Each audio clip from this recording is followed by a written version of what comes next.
Okay, back out here on the Bonneville, and something I noticed early on with the Bonneville, which was, I don't know if it was one of the reasons, but I ended up putting these bi-turbo shocks on early on because the original ones were just terrible.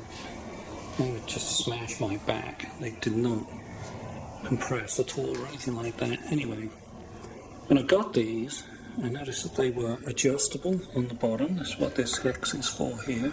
You can adjust the length between the eyes, which is very helpful on this bike, because this one in particular has a different length between the posts. The post at the bottom, the post at the top.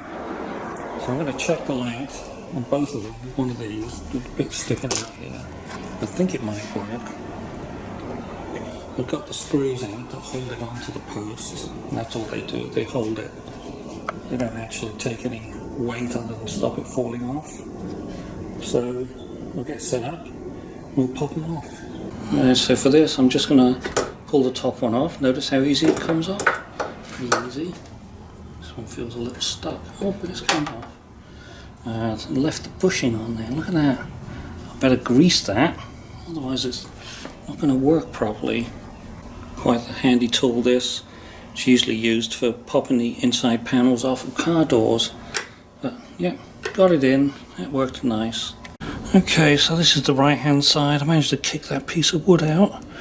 So now the tyre's on the floor. That's 138 millimeters. Okay, so now we're on the left hand side, and I'm getting 140 millimeters on that one.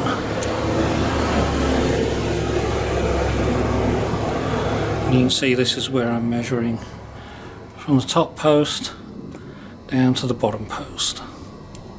So it's 2 millimeters difference. Doesn't sound like a lot, but yeah, when you're trying to put on something that doesn't change, it's got a big spring in it, makes a difference.